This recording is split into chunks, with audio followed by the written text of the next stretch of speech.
top safeties in this class, man, I think we both would agree that the rankings around the safeties were I kind of don't feel wacky. good about my rankings at all. Like, I feel like you could see anybody at the top of this list. It's not a, you know, I think when we talk about running back, we're like, oh, these are the top three. We see, oh, these are the top three. Oh, quarterback, these are the top three. With safety, man, I've seen people all over the place with this stuff. But either way, I think the consensus number one is, man, I might botch this name here it up. is. Trevon Moehrig. Moehrig, yeah. Okay. Out of TCU, yep. A lot of people have him number one. Yeah. But then I've seen some places, they don't even have him in the top 5. Some people don't even have him in the top 10. See, because I've seen the kid from Syracuse as number 1. I've seen that too. I've seen him as number 1, but then I've seen lists where he's like number 6 on the list. And they had the cat, oh my goodness, Richie Grant out of UCF. I've seen him apply. And then I've seen Elijah Moden. Elijah Moden out of Washington. I've seen him. But then some people have him as like a nickel corner. Yes, dude. I'm just like, all right, is he a nickel? Is he safety? Like, they just all over the place with this day, man. Yeah, I just hit my point, dude, where I'm just looking at this. What are we doing? Just because you have all these people that are so-called experts and shit, and everyone has different lists. They're saying, I like this guy here, I like this guy here. I'll pull it up. So it just makes me laugh. I'm not saying it's a bad thing or anything, but because we like doing these rankings, but it's like, no one knows what they're talking about. Like, outside of like some of these dudes that played and like really know what they're talking about, but people that really like call themselves analysts are trying to, they're almost like me. They're almost like me watching this shit and trying to give these. That's how you become an analyst, though. Think about it. Dude, come on. But the difference is this. With you know what you're talking about. But think about this. Think about your growth from 2 years ago to now. Even though both scenarios you're still an analyst, the difference is now you're a lot more familiar with the concepts. You're a lot more familiar with how to watch some of this stuff, right? Whereas back then, you would react to it. You're just analyzing it, but you didn't have like the education, the foundation to really like put facts with it or make it justifiable. Whereas now, it's like, yo, you're grown, but that's how it's supposed to be. Well, you're a big part of that. What? Trust me, we push each other because for me, you give me fan perspective, how to think outside of just football. Because use your imagination. Yeah, because there's certain things where I'm just like, bro, we don't need to talk about this because as football players, like we know this. Like I'm not breaking this down. Like we're good. But for you, it's like, no, talk. I need to hear that. So that's why I'm like, oh, this is good because it helps me to understand. Like, all right, this is something to talk a little bit more about. So it's a good, like I said, a good dynamic. You know what's gonna sound really dumb, but me picking up Madden again a little bit has helped. Because whenever you talk about cover 3 and shit, or like outside shading this way, inside, I experience it whenever I'm playing Madden. Listen, I get pissed off about certain things. How many times have I told you I learned coverage my rookie year off of Madden? I'm going into the draft. I played DN my whole life. So I could tell you anything about run fits. I could tell you anything as it pertains to alignments. But when it talks about like the coverage, safeties, corners, I had never had an interest in it because I never needed to know it. And literally, I remember, man, I had my first meeting with the Patriots. And this guy went in here and he just killed me. I'm just like, bro, I don't know any of this stuff. And from then, I went back to the house, right back to my dorm room, and I hopped on that. And literally, I was like, okay, that's cover 3. All right, that's cover 4. Okay, that's cover 6. Because at the time, he was like, cover 6. I'm like, it ain't 6. We don't have 6 safeties out here, bro. It's not going to work. Like, how can I get to this? Because it was always like, oh, if it's cover 1 is 1 safety, cover 2 is 2 safeties. I'm like, oh, we're good. Cover 3, how does that work? Wait a minute. But yeah, I went on Madden, and that ultimately gave me that baseline. And then from there, obviously, got to the NFL playbook and dove into it a lot more. But those were my initial teachings. So trust me, that it's a start. But also the thing is, you have to actually like want to learn it. You have to actually want to research it. A lot of people, they just don't want to do that. It's more easy to just turn on a highlight tape, watch that, and be like, all right, this guy's the best thing ever. And you're like, bro, that was 2 minutes of great plays against VCU and against VMI and against whatever other school. It's like, no. Let me see him in a game, and then you can really see a lot more of that. But you're getting there, baby. You're getting there. Dude, you're exposing my secrets for my analysis. Listen, you're walking before you crawl. If you was watching tape like I'm watching tape, you wouldn't be here. You'll be working for somebody's college, somebody's NFL as a scout. That's what they do. If you don't go the TV route and you watch film to that extent, you go the scout route. So either way, you would be in somebody's organization doing that. Because the amount of film I watch and my level of understanding for that, you would definitely be doing that. That's all I'm saying. What? Yeah. But you'll get there. You'll get there. That's not my career path, though. I don't personally think it is. No, yeah, I don't think that is. I kind of like what we're doing here. But as long as you pair it up with somebody like this, then you're good. Exactly, dude. That's what I'm saying. Like, so, I defer to you about a lot of this stuff. And think about how many times I'm like, yo, hot topic. Who I'm asking you because I have zero. Because I'm just like, I ain't worried about that. I don't care about this. Yeah, but that's why you got. I'm like, oh, you're right. This was actually really good. So that's why we got that teamwork right here, man. Yeah, sure. It's the duality of this show, man. That's why it's the Arthur most experience with Deke. You know what I mean? You got the Joe Rogan experience. I think I told you. I didn't even want my name on it. You did, and I was like, no, man. You getting stamped up here. Let's do it, man. I know this is going way too much down memory lane, but I was like, I would never even tag me in my videos. I'm like, dude, don't even worry about me. Like, don't worry about me at all. Yeah, man. I just want to do this undercover. Oh, bro, come on, man. We a team, man. One band, one sound. Yeah, you know? Yeah. All right, we getting into these safeties. Yes, indeed, man. So start out at number 5. So for me, man, I was a little bit torn here. I was thinking about Darius Washington out of TCU. Yep. And I was thinking about Hamza Nasruddin. I think that's how you said it. Nasruddin. I think I said that right. Out of Florida State. I was kind of going back and forth because they're both very good players, very productive players, but drastically different. Hamza is 6'4", 220, built more like a leaner Cam Chancellor, and definitely more of a strong safety, which is more of the box style, right? Playing the run and stuff like that. Whereas Darius Washington out of TCU, he's, one of the smallest guys that's going to be on this list, 5'8", 178. He's a true free safety. Ball hawk, can fly. Love both of their games, but for me, I went with Darius Washington at number 5 because of how fast he plays, because of the ball skills. I just think that him as a free safety, he can, do whatever you need back there. But I also think that he has the versatility early on.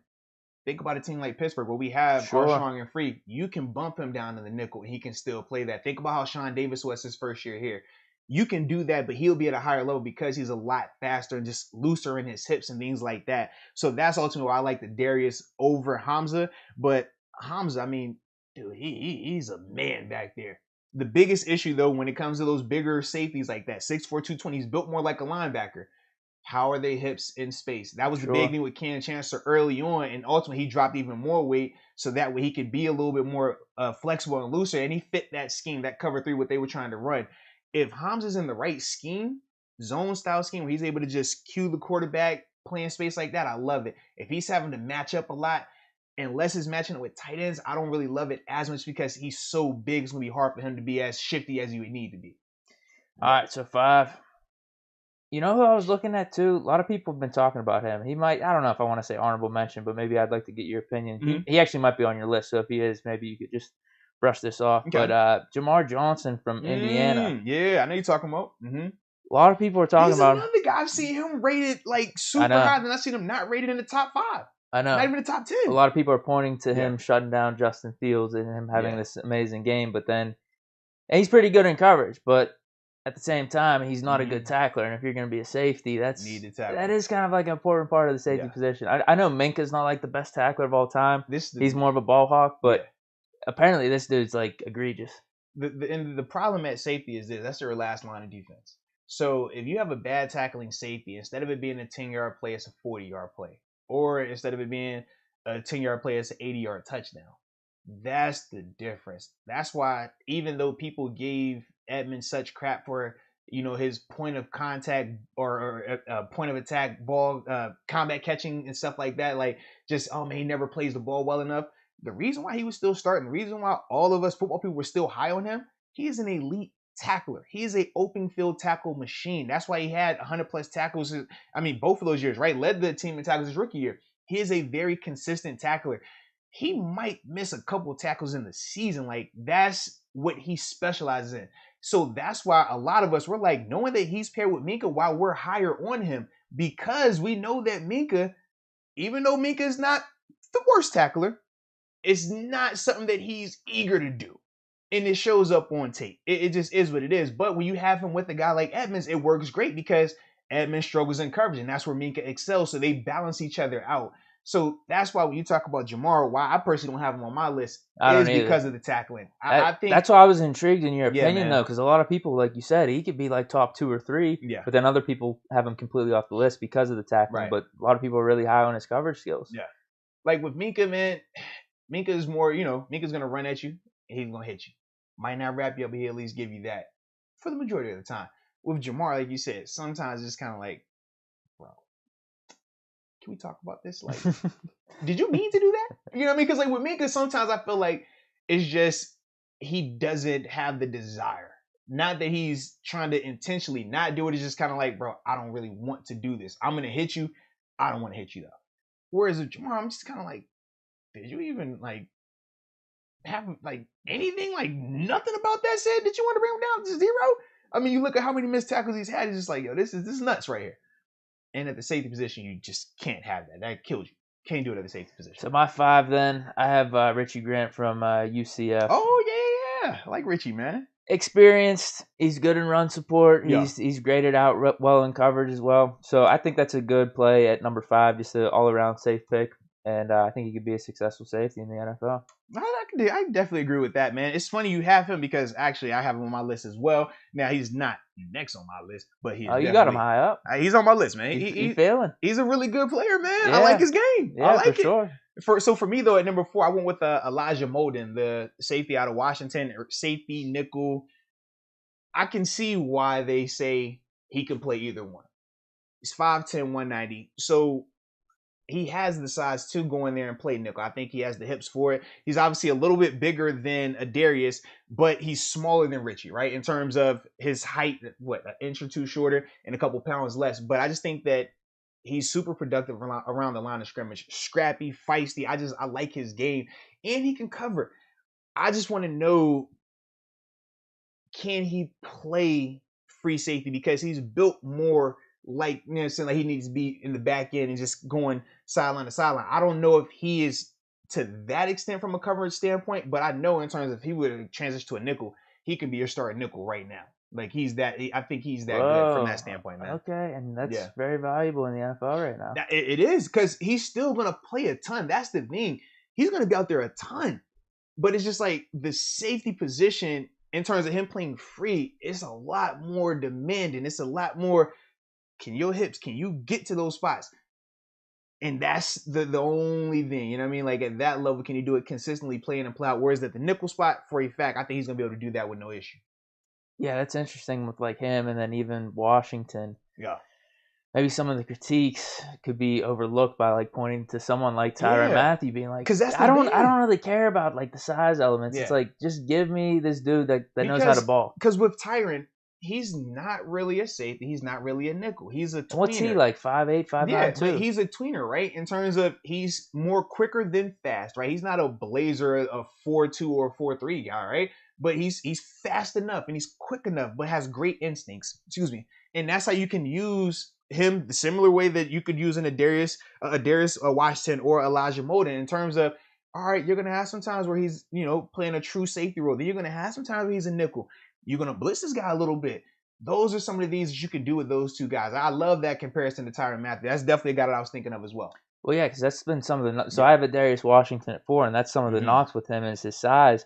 But you got other people saying that he was the best safety at TCU. Like he's just a straight up playmaker. He doesn't have the size that the other dude has. But yeah, Nate Trevon, he's what, like 6'2", 202. He's got the prototypical size. Absolutely. But I like the dudes that can just go out there and make some plays and make things happen. So I'll point to Darius Washington at my 4 spot.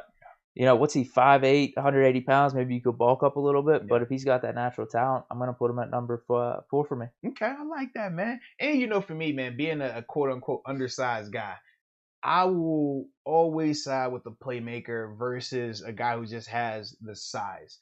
Because just because the guy has the size doesn't mean that he's going to be able to be as productive or live up to that height. Whereas if a guy can ball, the guy can ball. Mike Hilton, if you go off the measurables, he's undersized for even the smallest position out there.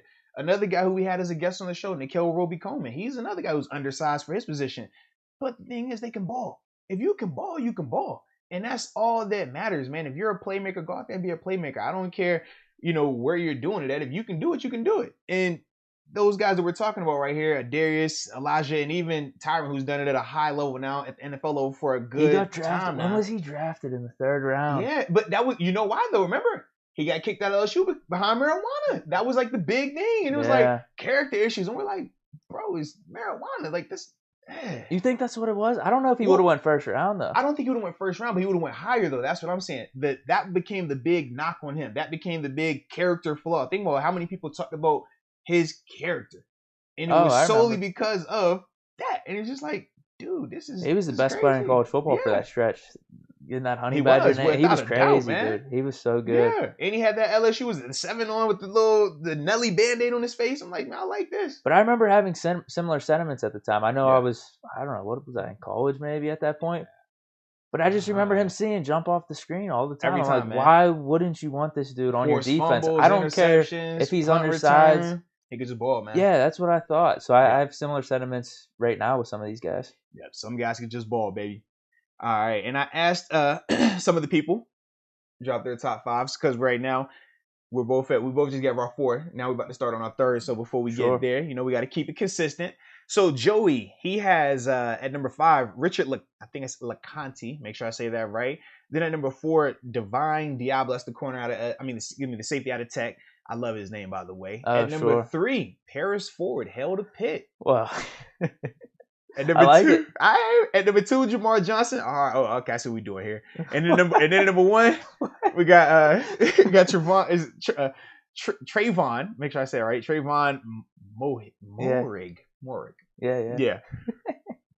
I like Paris Ford at 3. Hell to Pitt, man. We just we keep it like I was thinking about it because they got Hamlin in the top 10 mix. I did see that. I saw that. I was like, Paris Ford in the mix. I'm like, can I just put one of these dudes at 5 just to do it? Because just of how ridiculous some of these rankings are. Like they have them projected 3 to 5 on the rounds, and then a lot of these dudes that are slated in that 4 or 5 rankings, they have them going in the 3rd and 5th round too. So I'm like, this wouldn't be that much of a jump if I just threw one of my pick guys up there. Just throwing, man. Just Hail to Pitt, man. I probably should have. All right, winners. Winners has Elijah Molden at 5. He went with Andre Cisco, the safety out of Syracuse, at 4. Then he goes to Darius Washington at 3. Then he goes Trevon Moehrig at 2. And then at number 1, Richie Grant out of UCF. Wow. Now, Richie is a baller. He's a playmaker. He's definitely a playmaker, man. I'll be interested where you got him. He's a playmaker. All right. I think that's all the list that I can see right now because I'm getting like full draft lists as well. It's kind of crazy right now. Oh, here's another one. All right. And this is from Vikesh. He goes, I don't know if this is in order. This might be in order. Paris Ford out of Pitt, Hail to Pitt. Elijah Molden. Then he goes Trevon Moehrig. Then he goes Tyree Gillespie. Is it Gillespie? Yeah, Gillespie, right? So you said? Yeah, from Mizzou. Yeah. Mm-hmm. And then Jamar Johnson at 1. What? Yeah, man. If Jamar can tackle, he'd be different. If he can tackle. But my man can't tackle. That's funny, man. But hold on, I'm trying to think. This is my point with the safety rankings. You're right, though, because there's 3 that I read off, and all 3 have been different. Way different. Drastically different, man. That's what I'm just like, what are we doing here? I mean, and both of these guys included Paris Ford, and for me, Paris didn't make my list. Yeah. But you could, it's wacky right now, man. It is wacky. Let me see, is that? All right, so let's go to mine. All right, so my number 3, I went with Richie Grant, the safety out of UCF, 6 foot, 194. I definitely think, he's going to be a free safety at the NFL level, but he's super rangy. I love his ball skills, and he can blitz. That's the thing I liked about him. Mm-hmm. Even, most of the time with your frees, they're either, great at coverage, and you don't even think about using them as a blitzer. Usually, your strong safety is all right, we're going to blitz this guy. Sure. But with Richie, you can see he's a legit free safety, but he blitzes like Mike Hilton. I watch him blitz, I'm like, oh, he's going to get someone. Like, some guys, it's like, you watch, we're not going to use Steelers. Just watch some of these other teams when their safeties go to blitz, and it's like, he's just running his assignment. He's not really trying to hit the quarterback. He's not really trying to get there. He's more so, I'm just going to run up the field, and hopefully one of you guys come free.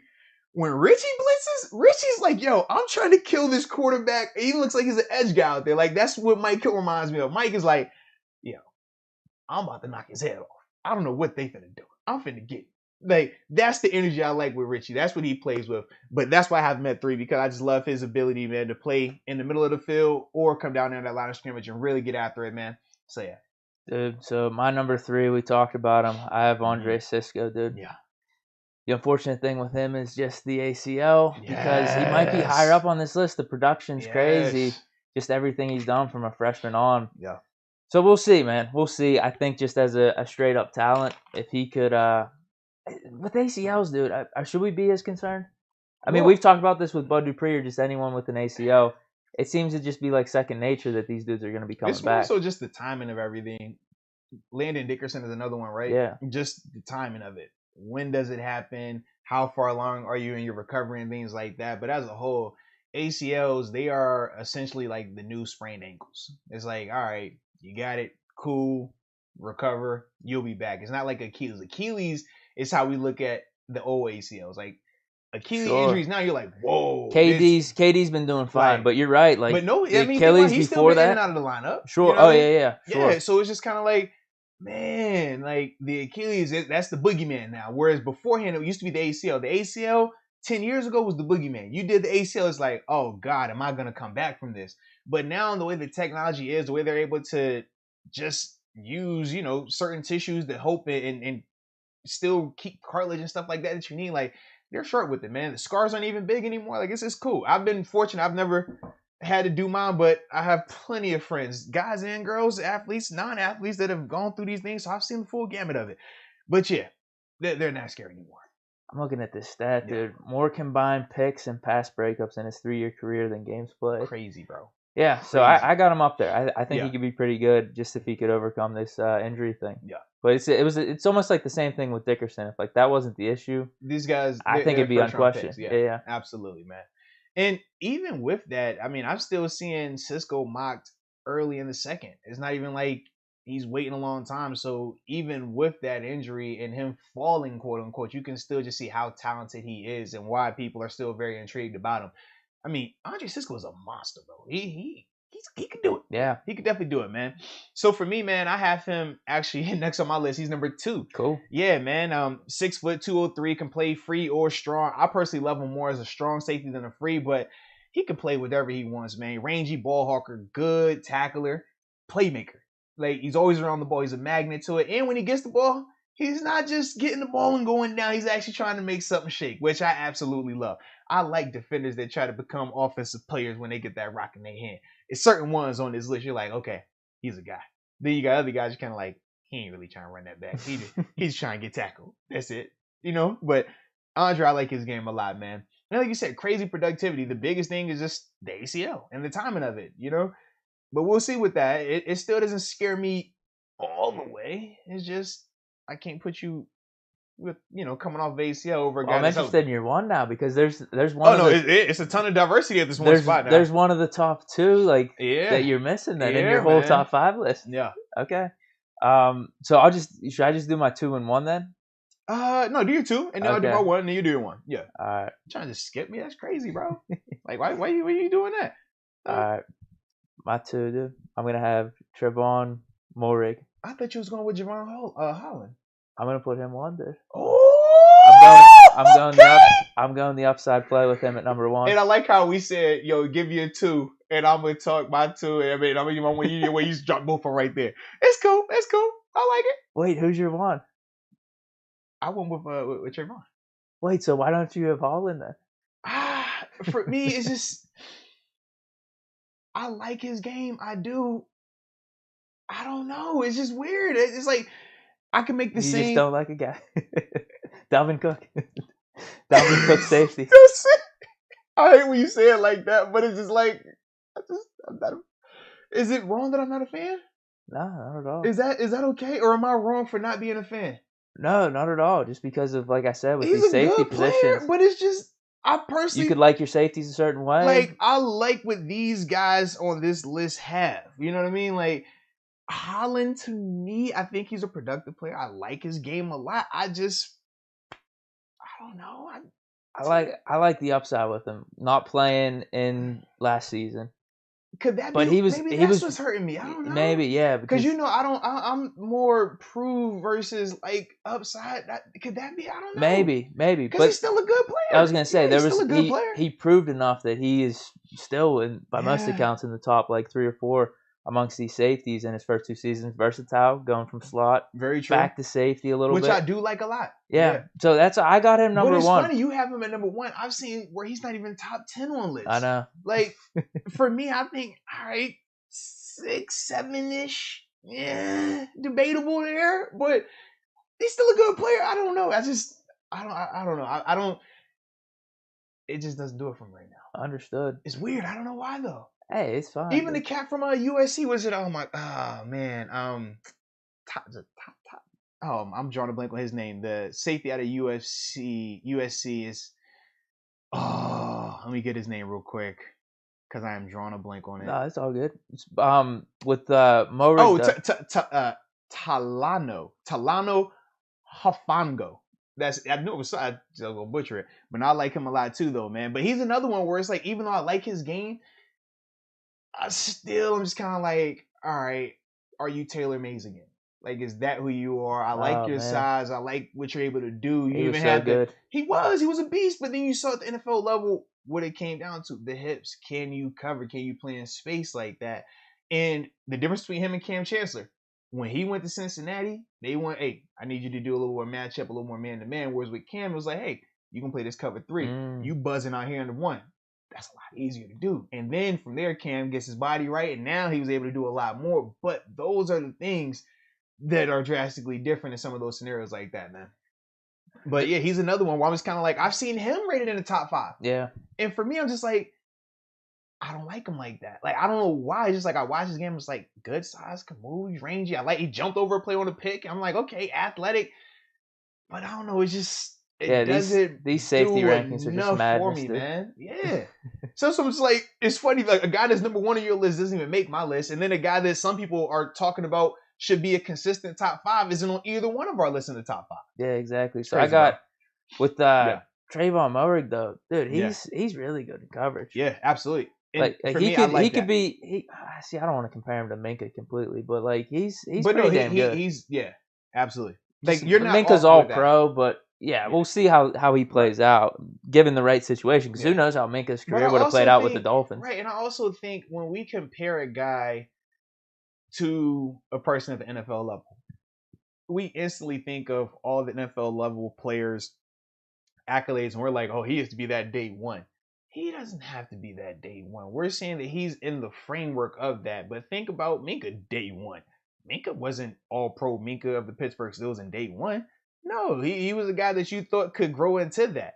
And with Trey, I keep going between Trayvon and Trevon. Yeah, but with Trevon, he's a guy that can do that. He's a guy that's in that same framework, that same mold, and we've seen enough of it on tape consistently where you're like, yo, that could be his pro comp right there. So I don't think that that's wrong. I just think that that's just how this thing kind of goes with it, man. Yeah, I'm not really. I don't know how to put this. I'm not too confident in my safeties list, to be honest with you, where I'm going to be like, no, you're wrong on this. I feel this dude's a given, like, dude, no doubt. You know how when you get your phone and you're about to play your music, you like, bro, I want to have it regular, just hit shuffle. I feel like with our safety, you could put the top 15 safeties in here and just hit shuffle each day. Shuffle.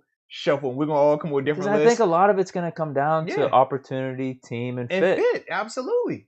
It's definitely the case at the NFL level, man. Fit is way more important than where you get drafted at. Now, the where is important for the money element of it. But once you get out of that, man, fit is key. You want to get to a team where you fit their scheme, where you fit what they're going to ask you to do, and it's going to put you in the best position to be successful. For sure. So we go with safeties? Yeah, and I'm going to read, I think it was one more list that just came in from Austin. So, Austin, you talk about another crazy, like how it can be all over the place, right? So he has Elijah Molden at 5. Mm-hmm. Then he has Paris Ford at 4. He has Holland at 3. Yeah. Then he goes Cisco at 2, Moehrig at 1. Yeah. So once again, now we hadn't had Holland on any of these other lists within the chat until that one right there. Now obviously you had him on your list, but once again, just the diversity with this, man.